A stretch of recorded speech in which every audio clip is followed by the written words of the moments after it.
Welcome to another edition of How to Be Happier for Entrepreneurs. Today, we're talking about using visualization to create the life that you want and you deserve. We are with Victoria Gallagher, who's a worldwide leader in hypnotherapy. She's also a best-selling author, international speaker, life success coach, and renowned authority on the law of attraction. She's dedicated her life to empowering people all over this world and planet to successfully live a life of liberty, aligned with their dreams through her effective meditative recordings and online courses. Welcome to the show, Victoria. Thank you so much for having me, Brad. I love the idea for your show, helping entrepreneurs be happy, because we all got into this business to have more happy, freedom, control over our lives, all of those things that make us happy. And sometimes it can be a little bit of a challenge. It can, and I don't know if you were in the same bucket, but I thought freedom came from making a lot of money, and I made a lot of money. I lost a lot of money, but I figured out, you know what? Nothing outside yourself brings happiness. So that was a real gift. It really is. That is nothing, no words have been truer than that. No matter what it is, that's one of the things, when people they want to manifest things, they want to manifest lots of money or their dream home or their soulmate even, and they, say, well, as soon as I get that, I'm going to be happy. And it's really just the opposite. As soon as you are happy, then all the things that line up with happiness for you are going to show up. Yes, people think money brings happiness. Happiness actually brings money, and there's countless studies around that. The happier you are, the more money you're going to make. So stop thinking money is going to bring you happiness. Figure out what your childhood programming issues are that are still driving you and fix them today, and you're going to be able to make more money than you ever thought possible. So Absolutely. Yeah, you're we're going to drive yourself nuts trying to trying to do the thing that's going to make you, trying to manifest the thing that's going to, yeah. you think is going to bring you happiness. It's just never going to work that way. Yeah, so then you get happiness, great relationships, and the money. That's what I call true success. So, Absolutely. Victoria, what do you wish people understood about using visualization to create the life they want?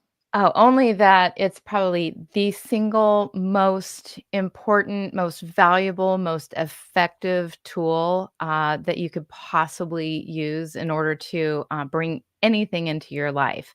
When it comes to, so, I understand you're also a hypnotist by trade, and I am also a hypnotherapist. I have been for the last, 24 years. Wow.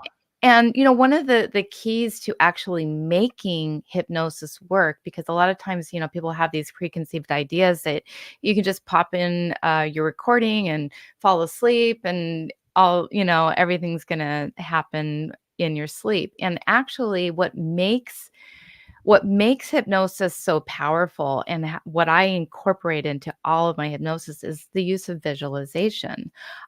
Because visualization, it is the way that we speak to our subconscious mind. It is ultimately the emotional connection between, what we are thinking about to getting that implanted into the subconscious mind.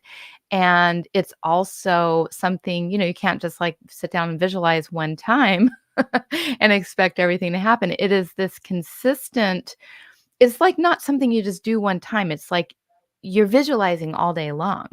You're actually being in the vision all day long and living as if that dream is already a reality for you. Yeah, I recently started, not that I didn't believe in manifestations, but the more deep work I do, the more I realize that it really is incredible. So, Joe Dispenza, who I love and follow, I've got a notebook now. I started a couple weeks ago, and at night I read it every night. And it's like, I am sure that I have this, I am experiencing this, my relationship is this. Because when you say, I'm sure that, you're actually tricking your mind to believe you have it. And, one of the greatest books I ever think was written was Think and Grow Rich. 30 years, I think it was one of the Carnegies commissioned Napoleon Hill to write this Mhm. book, right? And he spent 30 years going around meeting with the most wealthy people all around the world. And that was the one thing they talked about in that book more than anything is they had most super successful people had one vision of what they wanted and they just kept thinking about it over and over and over again. It's so true, and that's actually one of my favorite books. I read that one, pretty much about every year. As a matter of fact, I even made a course, where I'm reading the book, and then I actually created a hypnosis session based on each and every chapter in that book, and so it's called Thoughts to Money, and, it helps you because that book is everything. That book is really everything, but it's about also applying that book and actually doing it. Most people will read a book and they'll get a lot of like, "Oh, that was great," and then they'll go on to the next book, but they'll skip over the exercises. And, those exercises are gold and the stories are gold. I mean, that book is amazing. I just read about Joe Dispenza, I think, talked about this study where they took a group of people and they had them lift weights. And then they took the other group of people. And for the same amount of time that the weightlifters were going, they were sitting in a place just imagining that they were lifting the same amount of weights. The people who never lifted a weight, their muscle mass increased by 13%. So science is now telling us exactly what you're saying, that it's the most powerful thing we can ever do. It really is. I mean, Olympic athletes use it, to help and improve their athletic ability. I think that's one of the places we can usually look is how Olympic athletes talk to their mind and program their mind because I mean that is, one of the that's one of the best examples of the use of visualization. But if it can work there, it can work for anything. One of the little exercises that I'll do with people to kind of prove the power of visualization is I'll have them stand up and then I'll have them, point their finger backward behind them as far as they can point it. And then I'll have them just relax and then I'll have them go into visualization and visualize themselves pointing, all the way around. I mean, exaggerating it because sometimes you do actually want to exaggerate things and go even beyond the limits. And so the next thing is then they'll open their eyes again and they will go ahead and do that exercise. And 9 times out of 10, they can get way further. I mean, even 10 times out of 10, they can get way further than they got.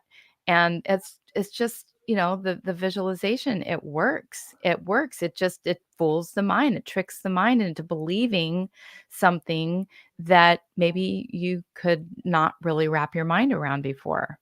So, two stories really powerful about golfers, two of the best golfers that ever played this game. One was Jack Nicklaus, and he said he would never hit a putt until it was played in his head in a movie, him watching that ball roll down the break and go right into the hole.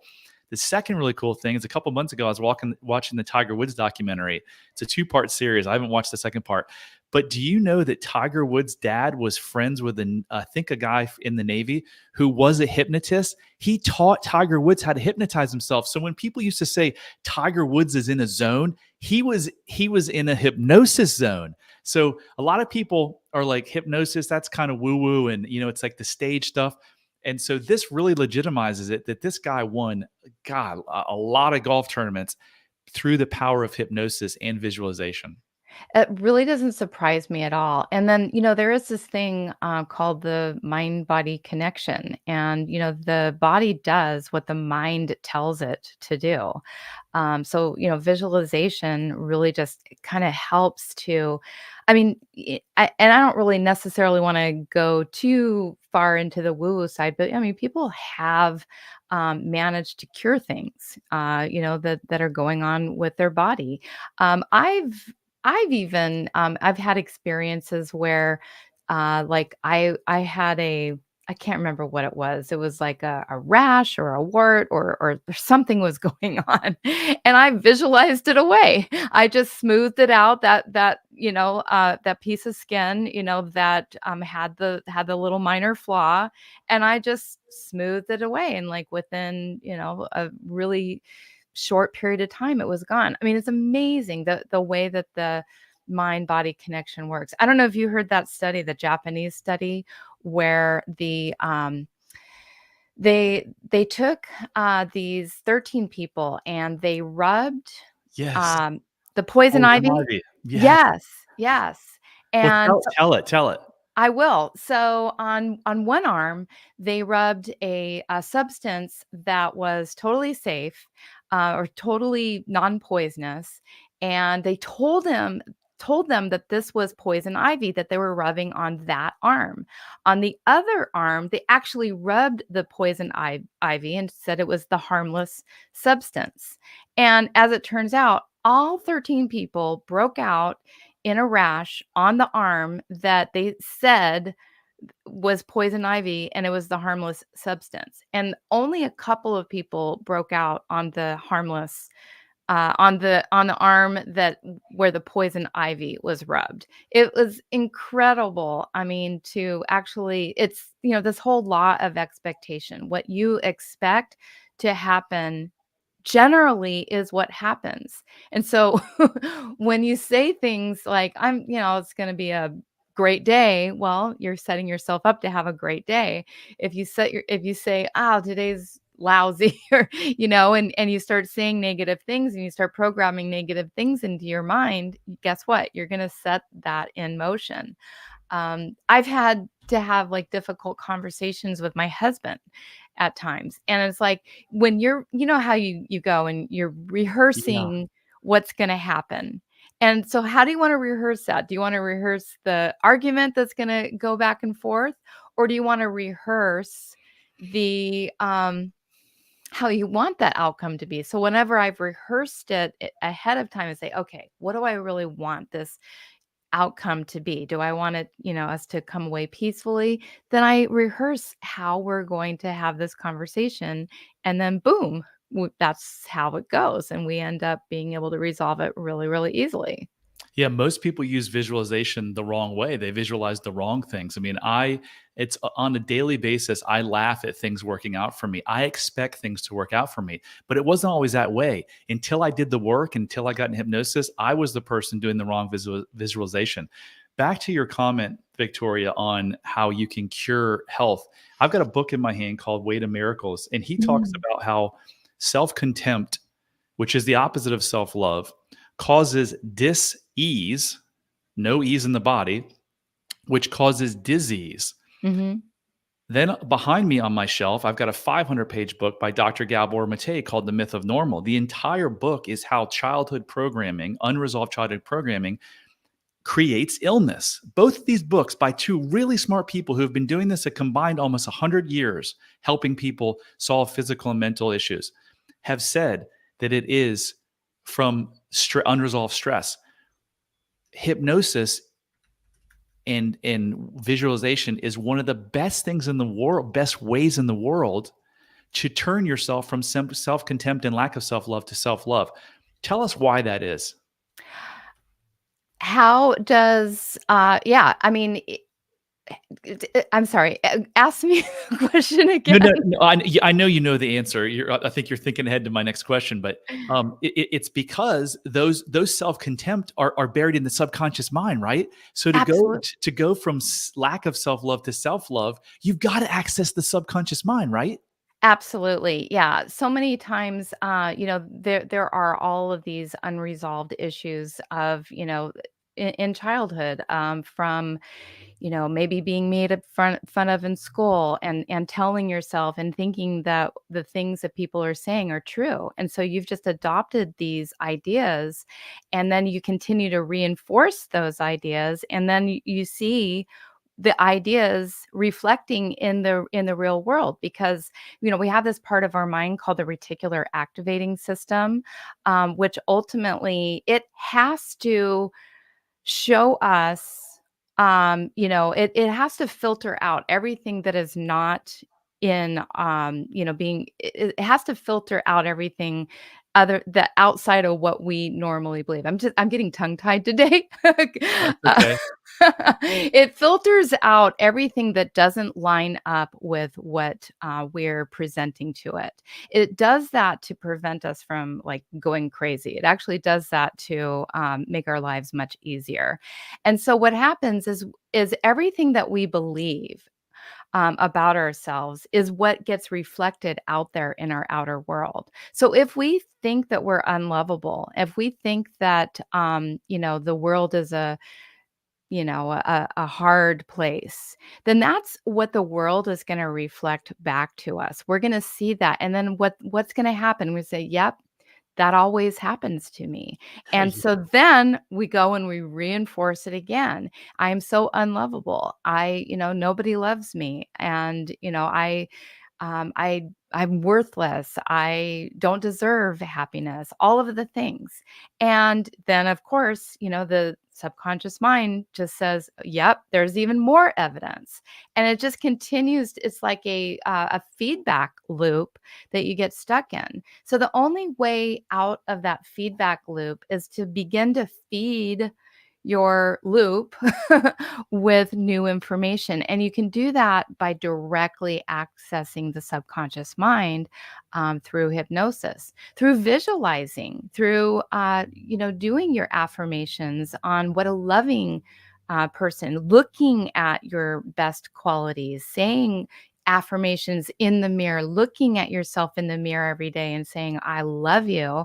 I'm going to have an amazing day. I am worthy of all the great things that are coming my way. And guess what? Your feedback loop is going to change and it's going to reflect back to you things that line up with that version of yourself.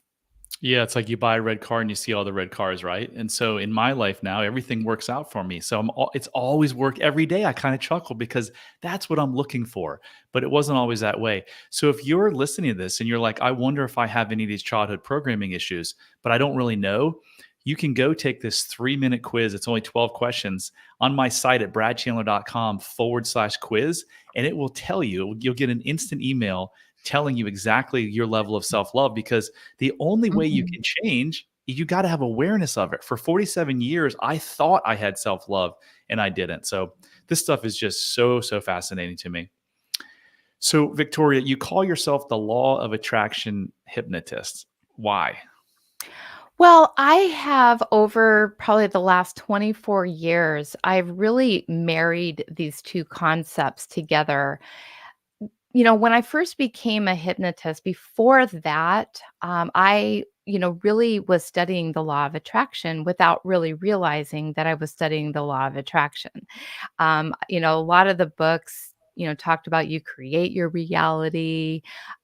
They talked about, I read things, by Deepak Chopra, Shakti Gawain, all of the classics, Think and Grow Rich, Total Self Confidence. And they all talked about the vibration and this energy and, creating our own reality. Then I became a hypnotist.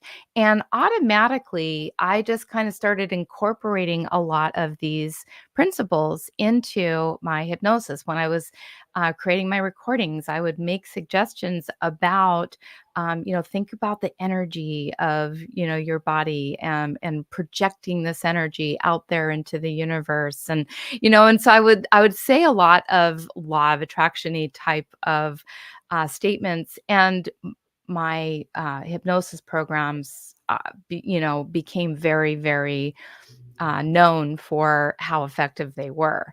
And it wasn't until I wrote my book, Practical Law of Attraction, after, I just kind of started becoming known for talking about the law of attraction, that I started like really thinking, that's what I do. That is my niche. I am a hypnotist who believes in and talks about and incorporates law of attraction into my practice. And so I'm just going to call myself the Law of Attraction Hypnotist. So that way people, they know what they're getting when they get with me. I'm not going to just, hypnotize them and give them a bunch of suggestions. We're going to incorporate law of attraction techniques into my hypnosis. Do you have is there one thing that people come to you more than anything else for help? Is there, or is it just all over the board? Oh, I have worked very diligently over the last couple of decades on narrowing down my target audience, my niche, and it is down to like the entrepreneurial, spiritual entrepreneurial, creative entrepreneurs. I work with comics, authors, lots of hypnotherapists in my field, come to me. So it's anybody in that like business, wanting to grow their business, wanting to get more abundant kind of space. What do you think is a single thing that holds people back more than anything? Well, definitely, I'm going to say they're limiting beliefs, for sure. That is because it is one of the things that you talked about awareness. If you're not even aware that these beliefs exist, and so it holds people back because they continue to try all these different things until they realize, like, I mean, a decade has gone by and everything that they have tried isn't working. And so it's not going to work until you actually address those voices inside your head that are holding you back. And so it's absolutely the limiting beliefs. And so many people, including myself, had no idea that they had these limiting beliefs because they were buried in my subconscious mind. And that's really why I created that self-love quiz, because I want people to be like, huh, I wonder if this is me. And if this is me, maybe this is why I have problems with food and weight. Maybe this is why my marriage sucks. Maybe this is why I'm depressed or anxious. There's a reason. Like, it's no one's fault what you're going through. There's always a reason why you're going through it, because no matter what you're struggling with right now, you were not born with it. Like, something happened in your formative years. And so that's why hypnosis is just such a magical tool, because your subconscious brain always knows the source of your problems. And when we help these people, they just go right back to the source of the problems. And that's where to fix a mental or a physical pain, you got to get to the source of the problem, which so much of Western medicine doesn't like to do, because they like to give the quick fixes of the drugs that don't really fix anything. It just masks the problem. Absolutely. And that's the subconscious mind, unlike the conscious mind, which is where our willpower is. So many people, they try to fight through all of these programs using willpower because they don't realize that they're there. They don't realize what they're fighting against. And so it's like this, David and Goliath. I mean, you're Yes. really your conscious mind is only like a fraction of your whole mind. It's only 5 or 10%, maybe even less than that. Nobody knows exactly what, but it's a very small percent. And that's as just, you're trying to use reason and logic in order to get what you want, when actually the subconscious mind, it doesn't go by the same rules. It doesn't use reason and logic. It just does what it's told. And so even if it's not reasonable, which, so many people's dreams are real dreams that they won't even really admit that they have. So many people's dreams are unreasonable. And I mean, but yet they're completely possible as long as we get the information firmly planted into the place of possibility. And that's what the subconscious mind is. It is the place that makes manifest whatever seed you sow. What you reap, or what you sow, so shall you reap. And so where do you sow that? You sow it into the garden of the subconscious mind. 98% of all diets fail, right? And Yeah. the amount of money that just in the US that's being spent, probably in the billions of dollars every year, for a 98% failure rate. Because how many people have you known that have lost weight and then they go put it right back on? It's because they never figured out what made them put the weight on in the first place. That's your subconscious mind. That's your protection. You're eating for a reason, whether it be that you don't want people attracted to you, or you're stuffing down your feelings. But yet you see over and over on TV and everything, diet and exercise, diet and exercise. Just like you said, you can't willpower through that. It's going to catch up with you. But all you really have to do is go into that subconscious mind through hypnosis and figure it out. So Yeah. you have an app with 500 hypnosis sessions, you told me. Can you tell us more about that? Yes. Well, actually, so my new so I do have one on the market right now. It's called HypnoCloud, and that does have over 500 sessions in it. However, over the last year and a half, we have been working behind the scenes. My developers are creating a new app, which is going to be launched soon. That's all I can say, soon. But it's called Believe.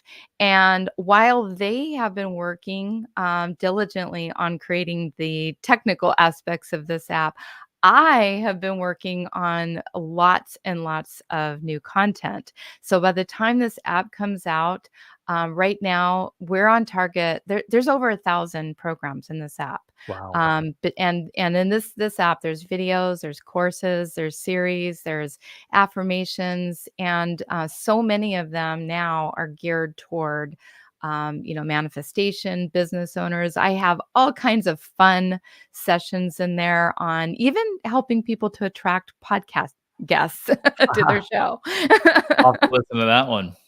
Yeah, So it's soon to be coming, and like I said, we're on track for about 1,000 recordings in there now. whoa, I don't know how you have the time to do all that. That's So all I do. love it. So do you have any personal stories that are interesting around manifesting? Oh, so many. I mean, like, I take ownership over having manifested the good, the bad, the ugly, everything, and so pretty much everything I have is a testament to my manifestation, including this house, including being able to be in good shape, because my whole family does have a tendency to be on the obese side of things. And I just made a different decision for myself at a very young age. But I would say probably like the story is near and dear to my heart was how my husband and I got married. And, this was about, well, let's see, I guess we celebrate our 15-year anniversary in May of this year, 2023.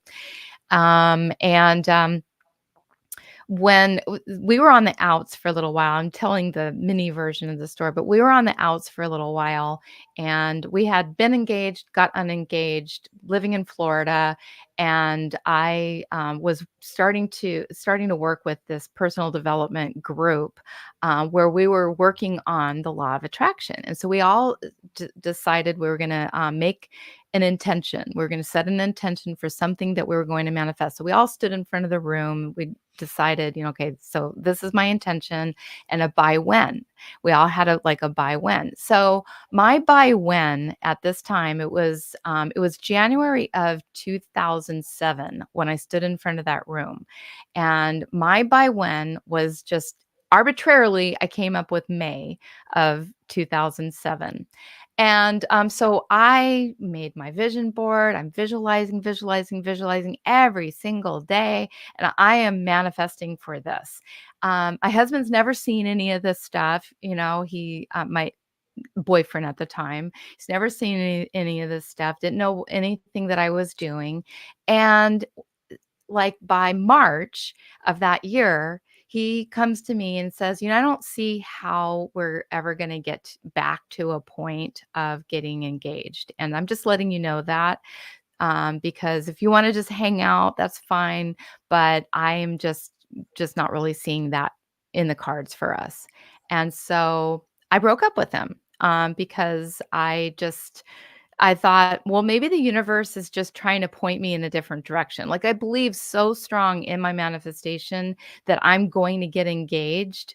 It may not be by May, but maybe it's just like getting him out of the way. And that's why he's telling me this. And so I just let him go. And I kind of made a deal with myself that I wouldn't date anyone for 90 days.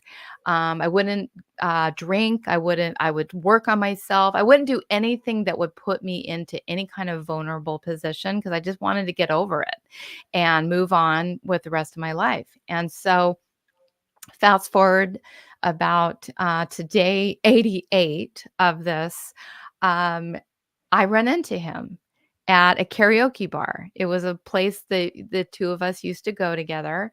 And he came up to me, said he had been thinking about me, said he was asking God for a sign as to whether, he should reach out to me or not. And to make a long story short, a week later, he asked me to meet him on the beach, and he proposed to me. And Wow. that was May 24th of 2007, and we got married Wow. exactly a year later. Wow, that's pretty cool. So you've been doing this for a long time. We're gonna wrap on this question. So you've helped countless people. Can you pull maybe one of the top like transformation stories of someone that came to you and really suffering, and then after working with you, their life changed? That yeah. So I had a client that was a coaching client of mine that was, really just stuck in a rut with her job. And she just she was just unhappy, and she really wanted to manifest a move overseas. And it was just like all of the obstacles were stacked against her. She was just in a she was in a situation where it was really hard to leave the company that she was in. She was making money, but she just wasn't happy. And what she really wanted to do is she wanted to go overseas, and she wanted to start her own coaching practice. And so we worked together for about 3 months, and then everything just kind of like it wasn't happening that quickly during the time that we were working together. But then about 2 months after our work had ended together, and it just kind of seemed like she was still stuck there, and I felt bad. I felt like, oh shoot. I get an email from her from London, talking about how she's looking for she's already moved, she's already started her business, she's already making enough money to support herself, and she was reaching out to me because now she was in an apartment and she wanted to manifest for her dream house. And so, we worked on that. But it was just, it was just the fact that she actually got to do exactly what she was, planning to do. It just sometimes the universe doesn't work on our timeline. And that's one of the things that I always have to emphasize, because this stuff works. It absolutely works, but you have to let it go. Yeah. And that's what she did. She worked with me. She got all the information, ingrained in her mind. And the next thing you know, I got the email about her success. And I love that story so much. That's awesome. Yeah, life is happening for you, not to you, right? It is. It absolutely is. There's always a reason why it doesn't happen now. And sometimes, it doesn't reveal itself until the next phase of whatever it is that you're going through. I mean, I had a horrible, horrible relationship that I was in before meeting Steve, and that relationship taught me the exact lesson that I needed to learn in order to let him go. If it was the old me and I hadn't learned that lesson, I would have said, "Oh, okay, we can just continue dating, and I'll just wait, and I'll just." But no, if I had not learned that lesson, if I had not learned to just let it go and trust that there was something even better for me. I mean, that was a very good sign that I was receiving. Is like, okay, here we are. We're in the exact same situation. What are you going to do differently this time? And so sometimes that's the whole point of why something doesn't work out for you, is it's just there to teach you a lesson for how you can apply this in your future. Amazing. Victoria, how do people reach you? They can reach me at my website, victoriamgallagher.com. Awesome. Thank you so much for being on the show. Thank you so much for having me. I had a great time. You asked great questions. Thank you. Thanks. So I'm on a mission to help 1 million people transform their lives in the next 60 years. Talk about manifesting. I'm 50 years old. I turned 50 and I'm going to live to be 110. So I need your help. So if you can like this, if you can share it, if you can subscribe to it, I'd really, really appreciate it. And that concludes another episode of How to Be Happier for Entrepreneurs. And remember, love heals all.